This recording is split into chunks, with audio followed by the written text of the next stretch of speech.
Sir দেখুন, আপনার পছন্দের ফুল আফ্রিকান ডেজি। আপনার এই রঙের ফুল খুব ভালো লাগে, তাই না? এই বৃষ্টিটা খুব অদ্ভুত জিনিস। আগের বছর একদম হলো না, আর এবছর এত হলো যে কয়েক জায়গায় বন্যা চলে এলো।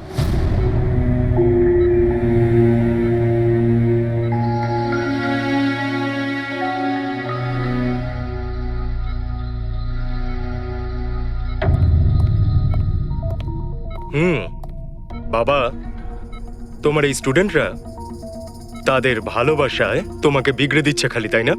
তোমার তো খুব ভালোই লাগছে। জিজ্ঞাসা করা যাক, কি হলো বলো?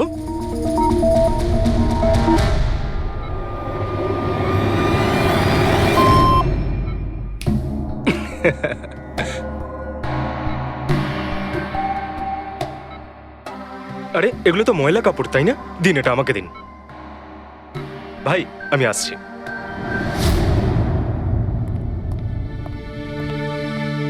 স্যার এখন কেমন আছেন?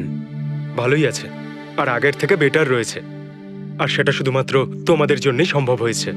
যদি তোমরা এখানে রোজ না আসতে, তাহলে হয়তো উনি সুস্থ হতে পারতেন না। আরে দাদা, এভাবে বলো না। স্যার তো আমাদের কাছে মা বাবার থেকেও বড়। একদম ঠিক। আর আমরা জীবনে যা কিছু শিখেছি সবকিছু স্যারের জন্যই হয়েছে। হ্যাঁ, এইভাবে তোমরা যদি আমাদের পাশে এসে না দাঁড়াতে, হয়তো আমরা দুজন এইভাবে বাবার দেখাশোনা করে উঠতে পারতাম না।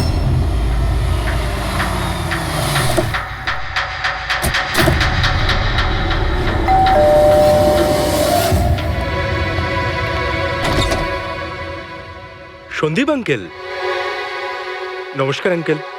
নমস্কার। ভালো আছো? তোমার বাবা কেমন? ভালো আছেন, খুব ভালো আছেন। বাহ, বেশ কথা। দেখো, ওর জন্য এটা এনেছিলাম।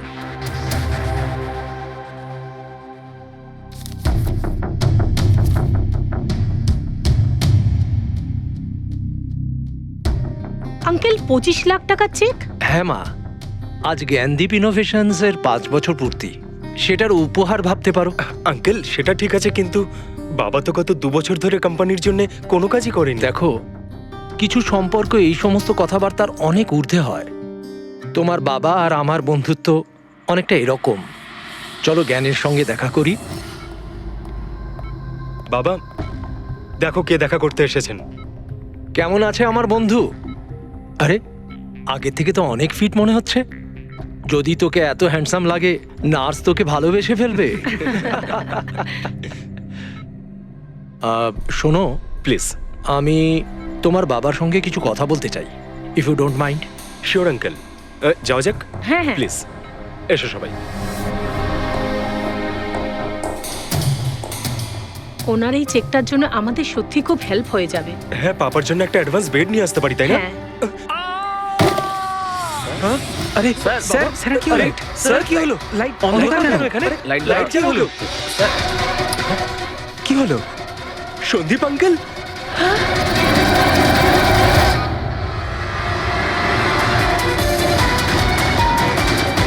I think he is dead. Gyan sir, আপনি ঠিক আছেন তো? এই ছুরিটা ক্যান্সারের হাতে?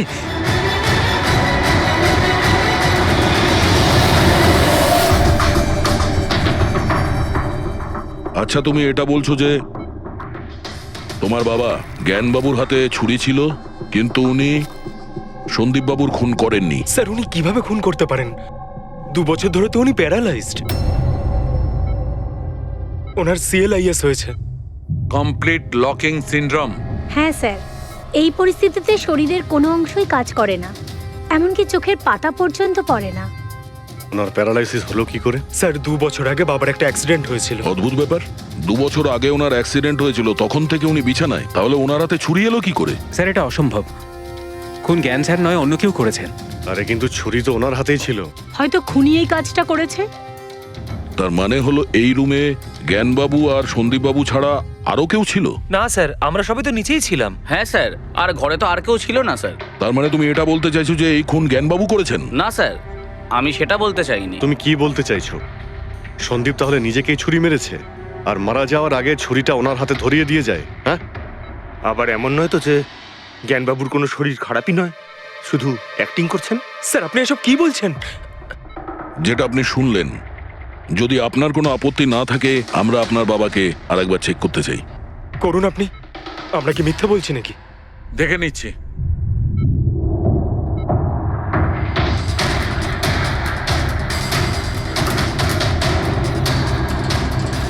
এনার তো পায়ের মাংসপেশিগুলো টোটাল অ্যাট্রোফিক হয়ে গেছে। তার মানে? মানে এক কথায় বলতে পারো যে পায়ের মাংসপেশিগুলো একদম ওই শিথিল হয়ে গেছে।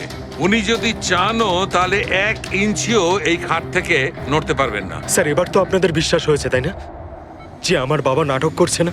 এটা তো একদম শিওর যে ওই সময় তৃতীয় কেউ ছিল এখানে। আচ্ছা, এই উনি আবার জানালা দিয়ে আসেনি তো? পঙ্কজ, ফ্রেডি, তোমরা জানালার আশপাশটা ভালো করে চেক করে দেখো তো কোনো প্রমাণ পাওয়া যায় কিনা। স্যার, অদ্ভুত ব্যাপার, প্রথমবার এইরকম হলো যে খুনির সাক্ষী এখানে রয়েছে কিন্তু সাক্ষ্য দিতে পারবেন না। সেটা পাওয়া যেতে পারে স্যার, সাক্ষ্য কি করে পাবো? এই মেশিনের সাহায্যে, যার নাম হলো BCI, ব্রেন কম্পিউটার ইন্টারফেস। এই মেশিনটা প্যারালাইজড পেশেন্টদের অনুভবগুলোকে বুঝতে সাহায্য করে। অদ্ভুত ব্যাপার, এটা কি সম্ভব? নিশ্চয়ই সম্ভব স্যার। স্যার, এই মেশিনটা রক্তের অক্সিজেন ফ্লোকে বুঝে নিয়ে পেশেন্টের অনুভবগুলোকে ব্যক্ত করে দেয়। একটু ভালো করে এক্সপ্লেন করো দেখি।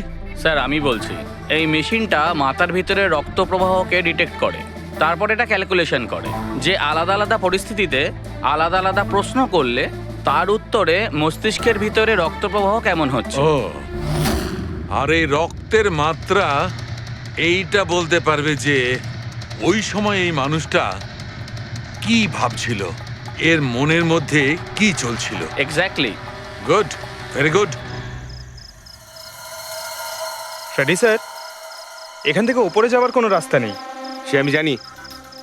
এই পাইপটা দেখ, খুনি এই পাইপটা বেয়েই উপরে উঠেছিল, খুন করে এই পাইপটা ধরেই বেয়ে নিচে নেমে গেছিল। আর ওই ভাঙা টপটা দেখতে পাচ্ছিস, ওইটার উপরই পড়ে দৌড়ে পালিয়েছিল। চলুন স্যার, নিচে গিয়ে দেখি। চল। আমার বাবা অ্যাক্সিডেন্টের আগে এই টেকনিকটাকে আরো এগিয়ে নিয়ে যেতে চেয়েছিলেন। বাবা সবসময় এটা বিশ্বাস করতেন যে বিজ্ঞানের কাছে সব প্রশ্নের উত্তর রয়েছে, প্রয়োজন শুধু চোখ খুলে সমাধানটা খুঁজে বের করা। আপনার বাবা একদম ঠিক কথা বলতেন। হ্যাঁ স্যার, জ্ঞান স্যার চেয়েছিলেন যে বিজ্ঞানের জন্য তারা চোখে দেখতে পাক যারা দৃষ্টিহীন, যারা শুনতে পায় না তারা যেন শুনতে পায়। মানুষের উপকার করতে চেয়েছিলেন জ্ঞান স্যার। আর নিয়তির খেলা দেখুন, আজ ওনারই আবিষ্কার ওনাকে সাহায্য করছে, যেটা একদিন ওনার অনেক বড় স্বপ্ন ছিল। ঠিকই বলছেন স্যার, টপটা তো ভাঙা। আর এই দেখ, পায়ের এই ছাপগুলো দেখ, খুনি এই পথেই পালিয়েছিল। স্যার, এখানে দেখুন, রক্ত স্যার। তার মানে পঙ্কজ, ঘরের ভেতর আরো কেউ ছিল যে সন্দীপ বাবুকে খুন করেছে। রক্তের এই স্যাম্পলটা নিয়ে ফরেন্সিক ল্যাবে যাওয়া যাক। আচ্ছা, এই জ্ঞানবাবু BCI এর সাহায্যে কি কথা বলতেন? যেরকম ওনার যখন খিদে পেত উনি সেটা বলতেন, যদি ওনার বেড প্যানের প্রয়োজন হতো সেটাও বলতেন, এমনকি বাবা ওটা দিয়ে দাবাও খেলতেন স্যার। কি দাবা খেলতেন?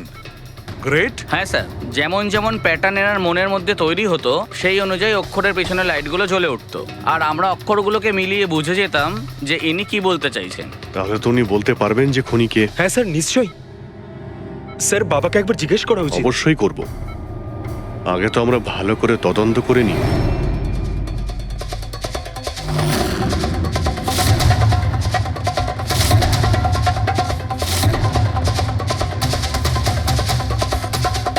সারিকা,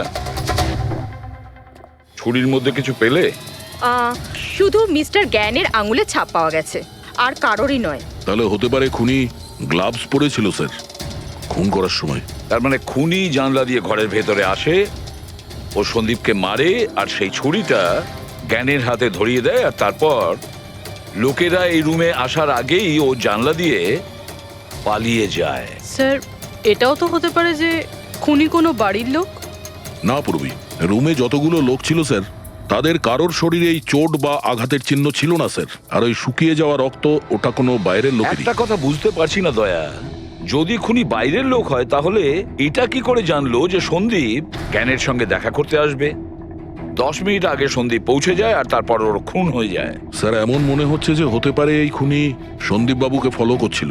আর যখন সন্দীপবাবু তার পুরো দিনের শিডিউল বানাচ্ছিল, হতে পারে কোনোভাবেও জেনে গেছিল যে বিকেল বেলায় সন্দীপবাবু জ্ঞানবাবুর সঙ্গে দেখা করতে যাচ্ছেন। সে ঠিক আছে, কিন্তু এরা দুজনেই সন্দীপ আর জ্ঞানবাবু কথা বলবে সেটা কি করে জানলো? স্যার, এটাও হতে পারে যে খুনি জানতো না, আর যেহেতু ও ওকে ফলো করছিল, যেই সুযোগ পেয়েছে রুমে ঢুকে ওকে মেরে দিয়েছে। দয়া নিশ্চয়ই ওর সঙ্গে কোনো শত্রুতা ছিল এই সন্দীপের ওপর, সেই জন্যই তো খুনি পিছু নেওয়া ছাড়েনি। আর বস, যার সঙ্গে এই সন্দীপ বাবুর শত্রুতা ছিল তার এ প্লাস্টিক অ্যানিমিয়া ছিল। ও আচ্ছা, এই জিনিসটা আসলে কি স্যার? পঙ্কজ, এটা একটা খুব রেয়ার ডিজিজ। এই অসুখটা খুব কম লোকের হয়। এতে মানুষের বোন ম্যারো আর বোন ম্যারো স্টেম সেলস ধীরে ধীরে নষ্ট হতে থাকে। রক্তের লোহিত রক্তকণিকা, শ্বেত রক্তকণিকা আর প্লেটলেটস সব ধীরে ধীরে নষ্ট হতে থাকে। যদি এই রোগটা রেয়ার হয়, তাহলে খোঁজ নেওয়া খুব একটা কঠিন হবে না যে শহরে কতজন লোক আছে যাদের এই ধরনের রোগ আছে। এ প্লাস্টিক অ্যানিমিয়া।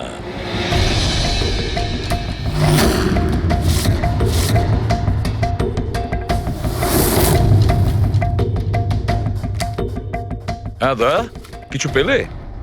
হ্যাঁ স্যার, এই শহরে সব মিলিয়ে ৪৫ জন লোক আছে যারা এই রেয়ার অসুখে ভুগছে স্যার। তাদের মধ্যে ১৬ জন তো দেশেই নেই। তার মানে বাকি রইল ২৯। তাদের মধ্যে ১৪ জন এমন লোক আছে যারা বয়স্ক, মানে উঁচু ব্যালকনি থেকে লাফাতে পারবে না। বাকি রইল ১৫। তাদের মধ্যে ৭ জন বাচ্চা আছে যাদের বয়স ১২ বছরের কম। তাহলে বাঁচলো ৮ জন। হ্যাঁ স্যার, আর ৮ জনের মধ্যে তো ৪ জন এমন আছে স্যার যারা অনেক বেশি মোটা স্যার। এই দেখুন, ও, এরা না ওই ব্যালকনিতে উঠতে পারে না লাফাতে পারে। অসম্ভব স্যার। তার মানে দয়া, আমাদের কাছে সাসপেক্ট ৪ জন। ৪ জন সাসপেক্ট। হ্যাঁ স্যার। নাম কি তাদের?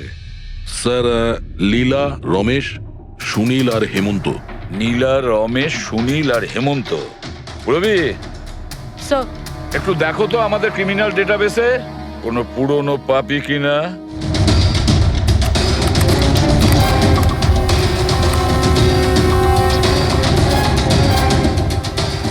পেয়ে গেছি, রমেশ। চুরি, ছিনতাই, তাছাড়া লোকেদের মেরেওছে। থাকে কোথায় সে? সরোজনগর চল। নিয়ে এসে একে।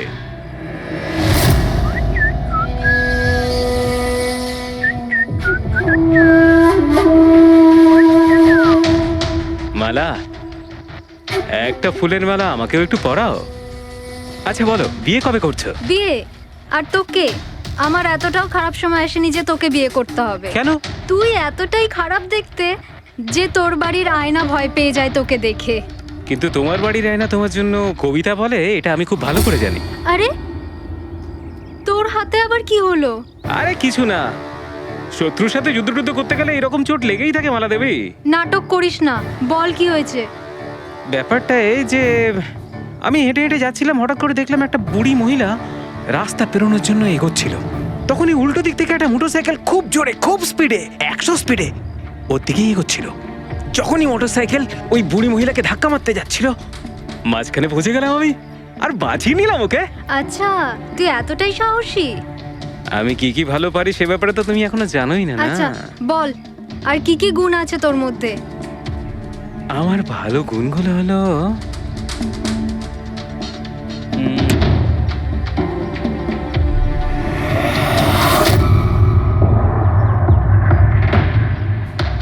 কি হলো?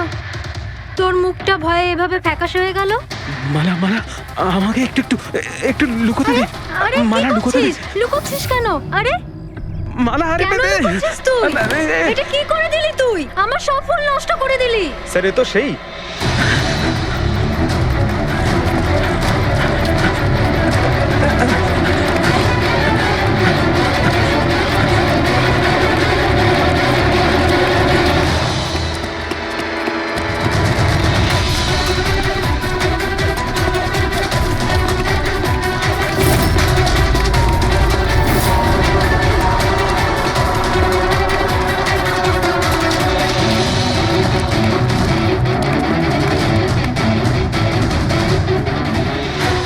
পালিয়ে গেছে মনে হয় স্যার।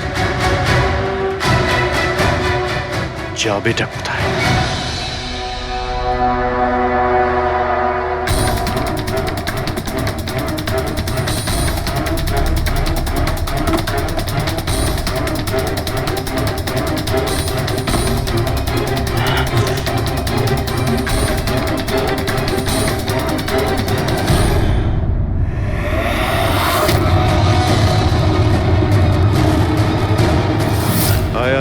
তোরই বাড়ি এটা। দৌড়াচ্ছিস কোথায়? হ্যাঁ, সিআইডি থেকে পালানো তো সহজ নয়। আমার একটা গুণ আছে, যখন আমি রেগে যাই তখন অপরাধীর খারাপ সময় শুরু হয়ে যায়। এর তো খারাপ টাইম শুরু হয়ে গেছে স্যার। এসব কোথা থেকে নিয়ে এসেছিস? হ্যাঁ, আনিনি স্যার, নিজে বানিয়েছি। এই মেশিনটা তুই বানিয়েছিস? দেখে তো মনে হচ্ছে চাও ঠিক করে বানাতে পারিস না, মেশিন বানিয়েছিস। কোথা থেকে চুরি করেছিস? না স্যার, আমি চুরি করিনি। শুধু চুরি করিসনি, খুনও করেছিস তুই। খুন? কার sir? D117 MG road, Sundarnagar. এখানে গেছিলি তো তুই? তোর হাতে আঘাত লেগেছে না? তোর এই রক্ত আমরা ওখানে পেয়েছি। আমার ছিল না স্যার। তোরই ছিল। তুই যে হসপিটালে ট্রিটমেন্ট করিয়েছিলি সেখানেই ম্যাচ করে গেছে। মাঝার কোনো রাস্তা নেই? না, সোজা ফাঁসি। চুরির জন্য ফাঁসি দিয়ে দেবে? চুরি নয়, খুন। সন্দীপের খুন। না স্যার, আমি কোনো খুনই করিনি। আমি তো শুধু ওখানে চুরি করতে গেছিলাম। তুই একে খুন করিসনি? হে ভগবান, কি বিপদে পড়লাম। মায়ের দিব্যে বলছি স্যার, আমি কোনো খুন করিনি। আমি তো খবর পেয়েছিলাম যে ওখানে একটা লোক থাকে যার প্যারালাইসিস হয়ে গেছে। চুরি কোথায় করতে হবে সেটা ভালো করে জেনে নিয়ে আমি ওখানে শুধু চুরি করতে গেছিলাম। আমি ওখানে শুধু এই কারণেই গেছিলাম। আমি তোকে চিনিও না, কেন মারবো? কারণ সন্দীপ তোকে চুরি করার সময় দেখে ফেলে, তাই একটা অপরাধ লুকোতে গিয়ে আরেকটা করে ফেলেছিস। হ্যাঁ, এই কথাটা সত্যি স্যার, যে আমি ওখানে গেছিলাম আর সন্দীপ আমাকে দেখে চিৎকারও করেছিল। ওর চিৎকার শুনে আমি ভয় পেয়ে গিয়ে পালিয়ে এসেছিলাম। তাহলে তোর লাগলো কি করে? এটা যখন সন্দীপ চিৎকার করলো তখনই লাইট চলে গেছিল আর অন্ধকারে আমি নিচে লাফালাম। ওই লাফাতে গিয়ে চোট লেগে গেছে। ওই রুমের মধ্যে তুই ছাড়া সেই সময় আর কেউ ছিল না। তুই খুন না করলে কে খুন করবে? না স্যার, আমি ছাড়া অন্য কেউ ছিল ওখানে। কে?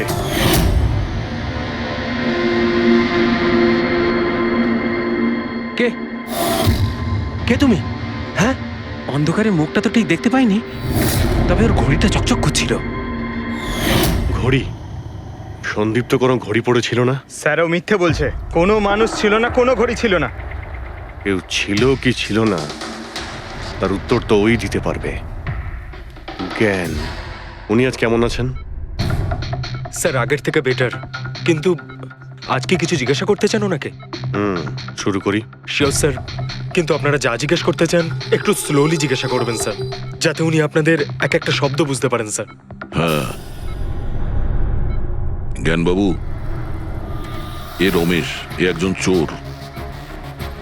যে রাতে সন্দীপ বাবুর খুন হয়েছিল ও এখানে চুরি করতে এসেছিল। ও বলছে যে সেই রাতে এখানে অন্য কাউকে দেখেছিল।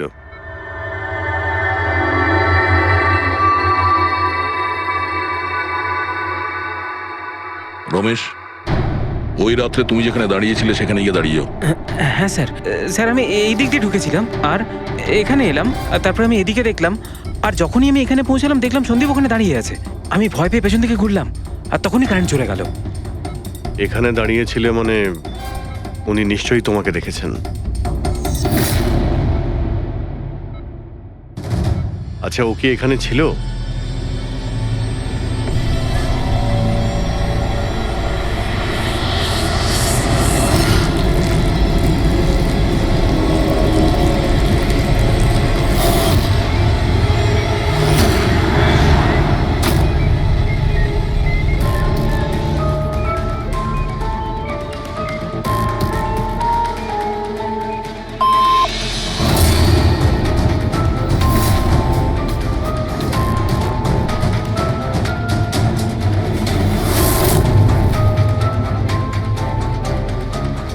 আচ্ছা, রমেশই কি খুন করেছিল?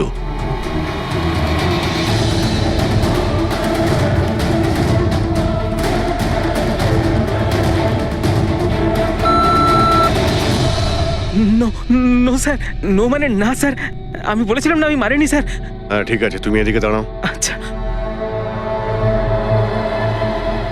আচ্ছা, আপনি এটা বলুন, আপনি কি খুনিকে দেখেছেন? আপনি চেনেন খুনিকে?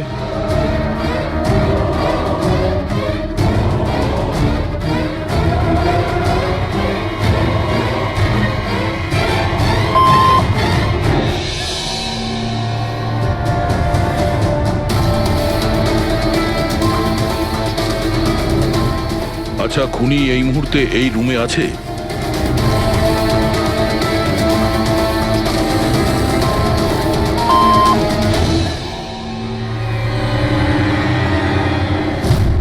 তার মানে খুনি আমাদের মধ্যে কেউ একজন।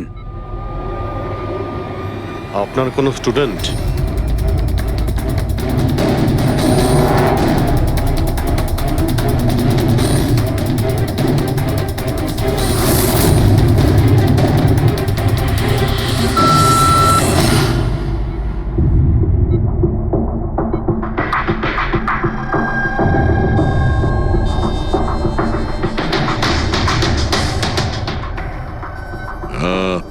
নার্স কিংবা ওয়ার্ড বয়? এসবের মধ্যে আপনারা আমাকে কেন টানছেন? আপনি যদি কিছু করেই না থাকেন, আপনি ভয় পাচ্ছেন কেন?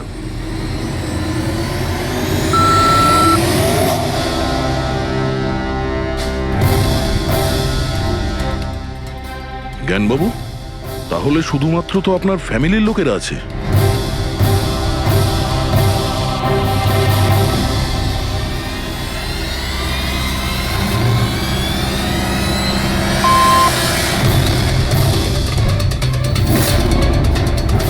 কি বাবা, তুমি এসব কি বলছো? হ্যালো, রিল্যাক্স, ওখানে দাঁড়িয়ে থাকো।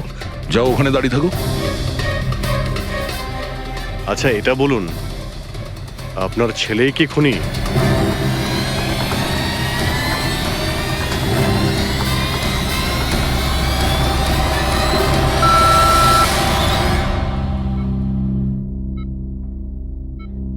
এখন তো শুধু আমিই আছি, কিন্তু আমি এই খুন করিনি। জ্ঞানবাবু, আচ্ছা জ্ঞানবাবু, রিনা খুনি?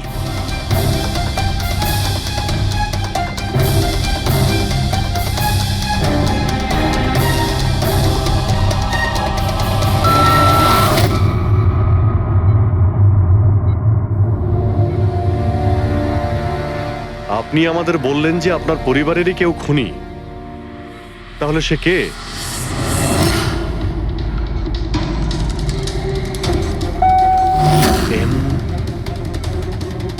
এম? আপনাদের মধ্যে কার নাম এম থেকে শুরু হয়?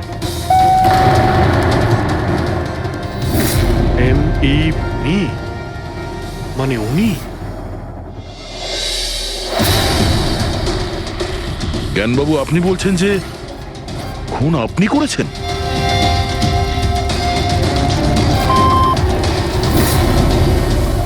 বুঝতে পারছি না ইনি কেন আমাদের সঙ্গে এরকম খেলা খেলছেন। কালকের কাগজে হয়তো আসবে যে সিআইডি নাকি খুনের অপরাধে এমন লোককে অ্যারেস্ট করেছে যে নাকি প্যারালাইসিস হয়ে পড়ে আছে 2 বছর ধরে। খুনি নিশ্চয়ই জ্ঞানবাবুর আশেপাশের কেউ। উনি ওকে বাঁচানোর চেষ্টা করছেন, জানি না কেন। সমস্ত অভিযোগ উনি নিজের মাথায় নিচ্ছেন। যদি সে আপন কেউ হয় তাহলে সেই ছুরি ওনার হাতে কেন দিতে যাবে? অন্য কারোর হাতে দিত, যাকে সহজেই বিশ্বাস করা যেত। আর কারোর ওপর যদি দোষ চাপানোরই হয়, তাহলে জ্ঞানবাবু ওকে বাঁচাচ্ছেন কেন, যখন এই সন্দীপবাবু ওনার খুব ভালো বন্ধু, ভাইয়ের থেকে? এটাই তো, সব থেকে বড় বন্ধু, ভাইয়ের থেকেও বড় বন্ধু। কিছু তো একটা গোলমাল আছে। এ কি সত্যিই বন্ধু নাকি শত্রু? জ্ঞানবাবুর ছেলে বলছিল সন্দীপবাবু ওনাকে 2 বছর ধরে টাকা পাঠাচ্ছিল, ওনার অসুখের সময় ওনার পাশে ছিল। তার উপরে স্যার, ঘটনার দিন সন্দীপ 25 লাখের চেক নিয়ে এসেছিল। ওনার ফ্যামিলি মেম্বার তো এটাই ভাববে যেটা দেখানো হয়েছে। আর সব সময় পর্দার পিছনের খেলাটা অন্য কিছু হয়ে থাকে, অন্য রকম হয়ে থাকে। কিন্তু স্যার, পর্দার আড়ালের সত্যিটা তো শুধুমাত্র জ্ঞানবাবুই জানেন, আর উনি তো সত্যি কথা বলছেনই না। জ্ঞানবাবু সত্যি কথা বলছেন না তো কি হয়েছে বস? ওর মস্তিষ্ক তো সত্যি কথা বলবে। আমার জ্ঞানবাবুর মস্তিষ্ক চাই। জ্ঞানবাবুর মস্তিষ্কটা এনে দাও, তারপর দেখবে তুড়ি মেরে খুনির কাছে পৌঁছে যাবো।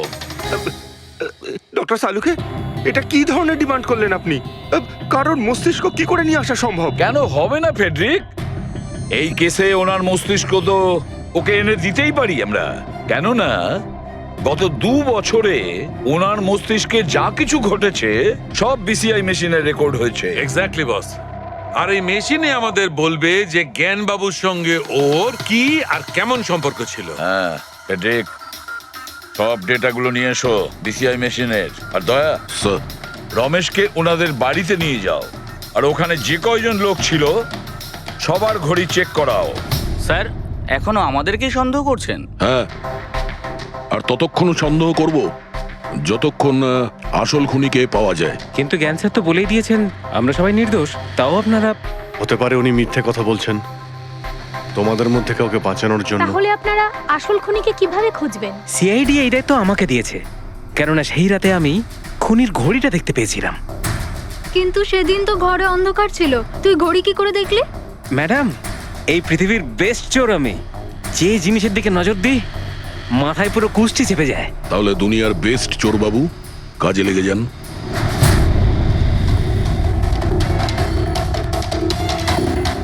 সস্তা, টেকসই, সুন্দর, 11,000 টাকা। না, এ নয়।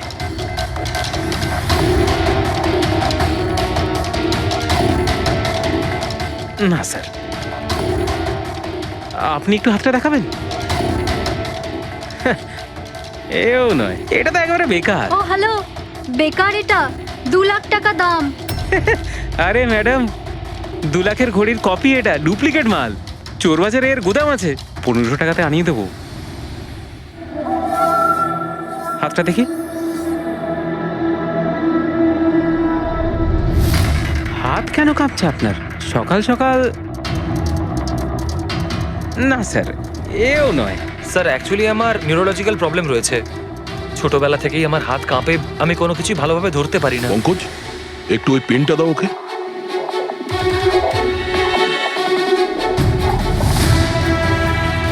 ঠিক করে ধরবেন আপনি।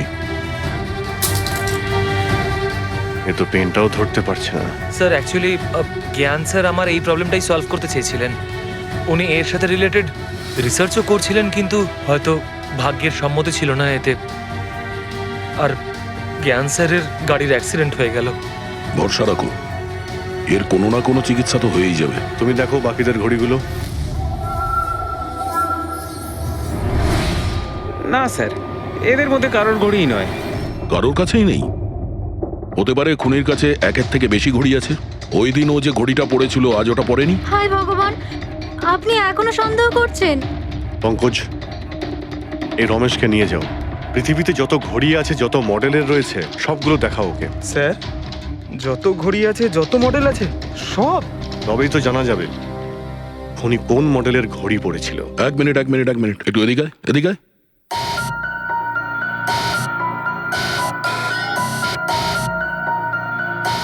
এই নাও, নিজের মানিব্যাগ সাবধানে রাখবেন যখন এই লোকটার সাথে আছে। হ্যাঁ, বলেছিলাম না পৃথিবীর বেস্ট চোর আমি। আর দীপিকার ইয়াররিং আমার ইয়াররিংস? বার কর। স্যার, আপনি এটাও দেখে ফেলেছেন? সিআইডি থেকে কিছু লুকোনো যায় না। হ্যাঁ, যা। আয় বেস্ট চোর, এদিকে আয়। আপনারা এটা বলুন যে এই জ্ঞানবাবু আর সন্দীপের মধ্যে কোনো কি প্রবলেম চলছিল? স্যার, খুব ভালো সম্পর্ক ছিল। তাহলে জ্ঞানবাবু সন্দীপবাবুর খুনের অভিযোগ নিজের মাথায় নিলেন কেন? ওনাদের দুজনের ভেতরে কোনো টেনশন হয়েছিল? না স্যার, কোনো টেনশন তো ছিল না, কিন্তু একটা বিষয় নিয়ে তর্ক হচ্ছিল। অ্যাক্সিডেন্টের ঠিক আগে ওনার বিসিআই মেশিনটা একটা পয়েন্টে এসে আটকে গেছিল, আর কোনো রকম সলিউশনও পাওয়া যাচ্ছিল না। এই জন্য জ্ঞান স্যার সবসময় বিরক্ত থাকতেন আর খুব রাগও করতেন। হ্যাঁ স্যার, যখন সন্দীপ আঙ্কেল বাবাকে বলেছিলেন যে আপনি চিন্তা করবেন না, দেখবেন সব ঠিক হয়ে যাবে, তখন বাবা ওনার উপরও রেগে গেছিলেন। হ্যাঁ স্যার, এর জন্য হয়তো উনি জোরে গাড়ি চালাচ্ছিলেন আর অ্যাক্সিডেন্টটা হয়ে গেছে। এক মিনিট। যদি এই অ্যাক্সিডেন্টটা বিসিআই মেশিন তৈরি হওয়ার আগেই হয়েছিল, তাহলে এই বিসিআই মেশিনটা কাজ করছে কি করে? স্যার, সন্দীপ আঙ্কেল সেটা কমপ্লিট করেছিলেন। সন্দীপ বাবু? কিন্তু উনি তো কোনো সায়েন্টিস্ট ছিলেনই না। হ্যাঁ, কিন্তু জানি না স্যার, সন্দীপ আঙ্কেল ওই মেশিনের সব সমস্যাগুলো ঠিক করে দিয়েছিলেন স্যার। আর বাবার অ্যাক্সিডেন্টের 1 মাস পরেই ওটা কাজ করতে শুরু করে দেয়, আর প্রজেক্টও সাকসেসফুল হয়েছে স্যার। অদ্ভুত ব্যাপার, এটা কি করে হতে পারে? একজন নন সায়েন্টিস্ট এরকম কমপ্লিকেটেড মেশিন কি করে চালু করতে পারে, যেটা ওনার মতো বৈজ্ঞানিকই শুরু করতে পারেননি? বোধহয় আন্দাজি করে ফেলেছিলেন।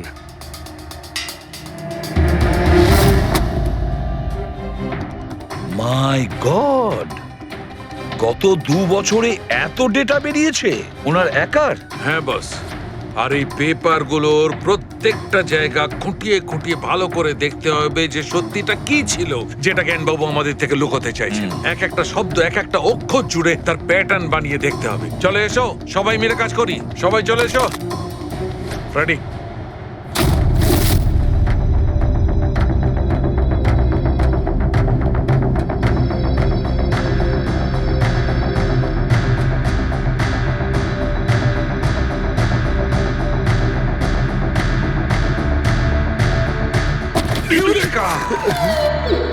কি হলো স্যার? কি পেলেন? জানতে পারা গেছে যে আসলে ওই রহস্যটা কি, আর এই রহস্যে আছে একটা ভিলেন। জানতে পেরেছি যে জ্ঞানবাবু কিভাবে একটা একটা অক্ষর জুড়ে এই ঘটনাটাকে ব্যাখ্যা করেছেন। অক্ষর, অক্ষর থেকে তৈরি শব্দ, আর শব্দ থেকে তৈরি বাক্য, সেন্টেন্স। না জানি কত সময় লেগেছিল ওনার পুরো ঘটনাটা, পুরো সত্যিটা এভাবে বলার জন্য। হ্যাঁ বস, কম করে 6 মাস। আর সেটা তখন শুরু হয়েছিল অ্যাক্সিডেন্টের ঠিক আগে। আজকের পর থেকে এই কোম্পানিতে তুমি সাইলেন্ট পার্টনার, আর তোমার লাভ শুধুমাত্র 5% হবে, আর তার থেকে বেশি তুমি 1 টাকাও পাবে না। ও ওকে ওকে ওকে ওকে, আমার মনে হচ্ছে তোমার এই প্রজেক্টটা কমপ্লিট হয়ে গেছে আর তুমি সফল হয়ে গেছো। হ্যাঁ হ্যাঁ, আমি সফল হয়ে গেছি, কিন্তু আমি এই মেশিনটা গরিবদের জন্য বানিয়েছি, মানবতার জন্য বানিয়েছি, তোমার মতো লোভী মানুষদের জন্য বানাইনি। আজকের পর থেকে আমরা একসাথে কাজ করব না। আমি যাচ্ছি, কফির জন্য বৌদিকে ধন্যবাদ জানিয়ে যাচ্ছি।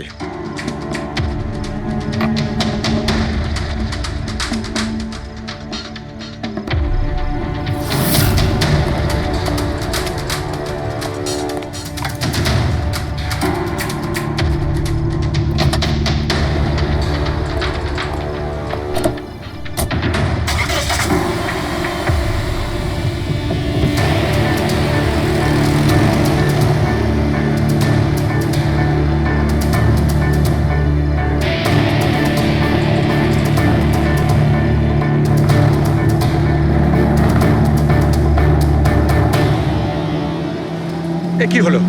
হঠাৎ করে গাড়ি ব্রেক ধরছে না কেন? ব্রেক ছুঁয়ে কি হলো?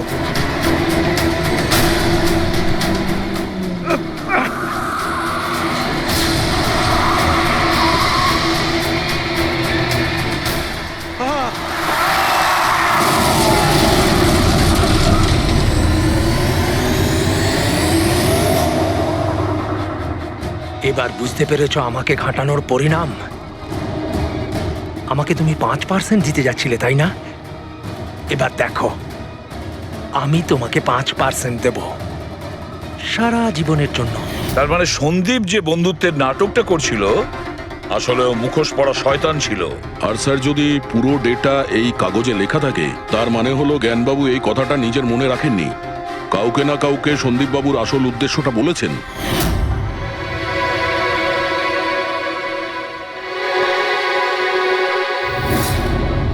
আর উনি এ ব্যাপারে যে বা যাকে সত্যিটা বলেছিলেন সেই হলো অপরাধী, সেই হলো সন্দীপের খুনি।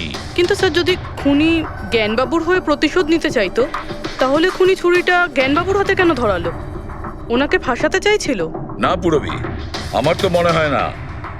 খুনি ওনাকে সান্ত্বনা দিতে চেয়েছিল, যে এটা বোঝাতে চেয়েছিল যে দেখুন, আমি আপনার হয়ে সন্দীপকে মেরে ফেলেছি, আপনার প্রতিশোধ আমি নিলাম। আর তাকে বাঁচানোর জন্য জ্ঞানবাবু পুরো অভিযোগ নিজের উপর নিয়ে নিয়েছেন। দয়া, খুনির কাছে পৌঁছানোর একটাই রাস্তা আছে, সেই ঘড়িটা, রিস্ট ওয়াচ, যেটা রমেশ দেখেছিল।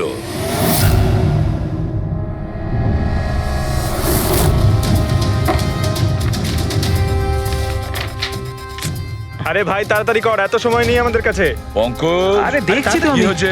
স্যার, কি হলো রমেশ, মজা আসছে কি না? যথেষ্ট স্যার, আমি হাত জোড় করছি, আমি আর ঘড়ি দেখতে পারবো না। 10,000-এর উপর ঘড়ি আমাকে দেখানো হয়েছে, আমার মাথা ঘুরছে স্যার। যতক্ষণ না ঘড়ির মডেল খুঁজে পাচ্ছিস ততক্ষণ বাড়ি যেতে দেবো না তোকে। স্যার স্যার, এই, কি স্যার, আমাকে করছিস? ক্ষমা করে দিন স্যার।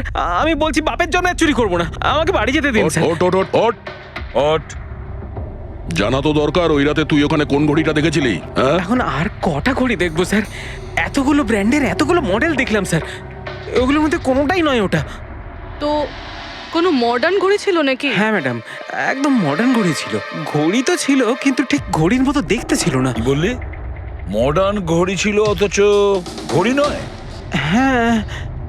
ঘড়ি দেখেছিস তো? ড্রয়িং করাতে পারবি? ঠিক আছে, পুরবি একে দিয়ে স্কেচ বানাও। স্যার, হ্যাঁ, স্যার এইটা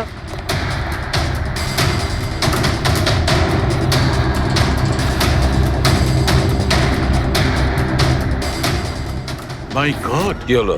1 মিনিট বস, একদম জ্যাকপট লেগে গেছে। রমেশ, এদিকে এসো। ওকে। মন দিয়ে দেখো, এই ঘড়িটাই ছিল। এটাই ছিল, একদম এটাই ছিল স্যার। এটা কিরকম ঘড়ি স্যার? চুরি করলে কত পয়সা পাবো? পয়সা নয়, টাকা পাবে, লাখ লাখ টাকা। এত দামি ঘড়ি এটা? ঘড়ি নয়, এটা স্যাটলা বলে একে, স্যাটলা। স্যাটলা? এবার খুনি কে সেটাও আমি বলতে পারি। কে এই খুনি? সে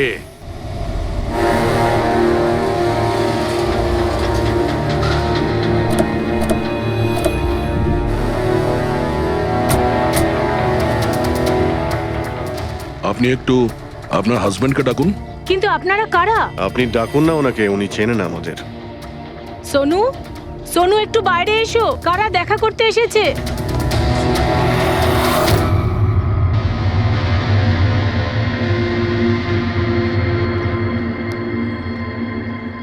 আপনারা এখানে? কি ব্যাপার? এমনি এখান দিয়ে যাচ্ছিলাম, তাই ভাবলাম যে দেখা করে যাই। আমি এরকম কথা আগেও শুনেছি। দেখা করে যাই না, তোমাকে গ্রেপ্তার করে নিয়ে যাই। গ্রেপ্তার? কিন্তু কিসের জন্য? আপনার স্বামী সন্দীপকে খুন করেছে।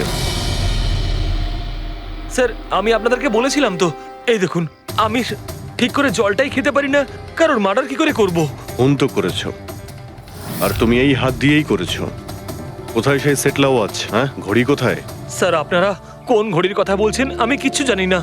এক্ষুনি তুমি জানতে পারবে কোন ঘড়ির কথা বলছি। ফ্রেডি, পঙ্কজ, ঘরের তল্লাশি নাও। পঙ্কজ, উপরে যা, আমি বেডরুমটা দেখছি।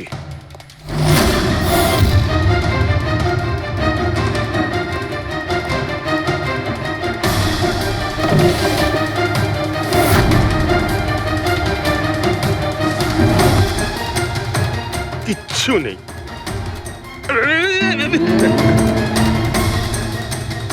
কি ফুটলো? স্যার, স্যার, বালিশটার মধ্যে কিছু একটা আছে। বালিশের ভেতরে?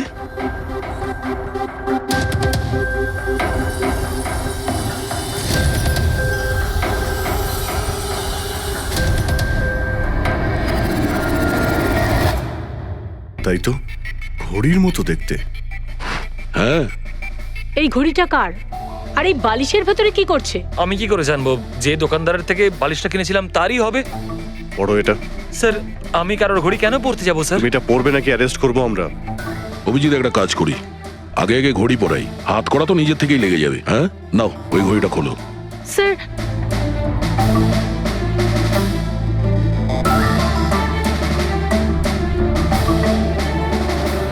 আরে বাহ, দেখো এর হাত কাঁপা বন্ধ হয়ে গেছে।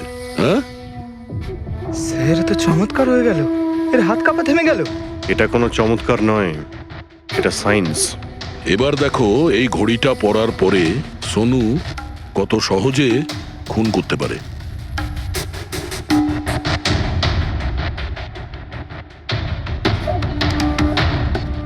স্যার, কিন্তু এই ঘড়িটা কাজ করে কি করে? এটাকে সেটলা বলে পঙ্কজ। মোশন সেন্সর আর আর্টিফিশিয়াল ইন্টেলিজেন্স টেকনিক দিয়ে বানানো হয় এই ঘড়ি, কারণ ওর মতো যাদের এই রোগ আছে তাদের জন্য, মানে যাদের হাত কাঁপে। শুধু একটাই উদ্দেশ্য ছিল আমার, প্রতিশোধ আর প্রতিশোধ। জ্ঞান স্যার আমাকে বিসিআই এর সাহায্যে সবকিছু বলে দিয়েছিলেন। আপনাকে কথা দিচ্ছি স্যার, আপনার শত্রুদের শাস্তি দিলেই আমি একটু শান্তি পাবো। এটা আমার তরফ থেকে ছোট্ট গুরুদক্ষিণা মনে করতে পারেন। সেদিন কোম্পানির অ্যানিভার্সারি ছিল আর আমি জানতাম যে সন্দীপ ওখানে নিশ্চয়ই আসবে। প্রত্যেকবারের মতন জ্ঞান স্যারের সাথে ও ওটাই করবে। জ্ঞান স্যারের সাথে কথা বলার আগে ও সবাইকে বাইরে বের করে দিত, যাতে ও স্যারকে অপমান করতে পারে। কিন্তু এইবারে ও এটা জানতো না যে মৃত্যু ওর জন্য অপেক্ষা করছে। আজ আমাদের কোম্পানির 5 বছর পূর্তি। যখন বাড়ির প্রত্যেকে রুমের বাইরে এক এক করে চলে গেল, তখন ওদের খেয়াল ছিল না যে আমি ওদের সাথে নেই। দেখো আমি কেমন বন্ধু। A promise is a promise my friend, and you know as I কে কে তুমি? হ্যাঁ, আর তারপরে আমি কারেন্ট অফ করে দিই আর জ্ঞান স্যারের সামনে আমি ওকে মেরে ফেলি। আর তারপরে আমি ফিঙ্গারপ্রিন্ট মুছে ফেলে জ্ঞান স্যারের হাতে ছুরিটা ধরিয়ে দিই। আর বাকিরা সবকিছু জানার আগেই আমি সবার মধ্যে দাঁড়িয়ে পড়ি। তুমি প্ল্যানটা তো ভালোই করেছিলে, কিন্তু কপালটাই খারাপ। রমেশ ওখানে আসে চুরি করতে, আর ও তোমার এই ঘড়ি দেখে নিয়েছিল। এমনিতেও স্যার কিছুই লুকিয়ে রাখা যায় না। রমেশ না এলেও আজ নয় কাল আমাকে আপনারা ধরেই ফেলতেন। তুমি যখন সবকিছুই বোঝো তাহলে এরকম অপরাধ কেন করলে? জ্ঞান স্যারের ঋণ শোধ করতে। এটা শুধু ঘড়ি নয়, আমার মতো মানুষের কাছে এটা নতুন জীবন, যে জীবনটা জ্ঞান স্যার উপহার দিয়েছিলেন। উনি আমাকে বিশ্বাস করিয়েছিলেন যে বিজ্ঞানের ক্ষেত্রে আমি এগিয়ে যেতে পারি। যেভাবে উনি তোমার সমস্যার সমাধান করেছিলেন, তুমিও সেরকম সমাজের ভালোর জন্য কোনো কাজ করতেই পারতে। কিন্তু তুমি আলোর দিকে যাওয়ার পরিবর্তে অন্ধকারের দিকে চলে গেলে। আর এমন অন্ধকূপে পৌঁছলে যেখানে আসার কোনো আলোই নেই। যদি কিছু থাকে, সেটা হলো শুধু ফাঁসির দড়ি।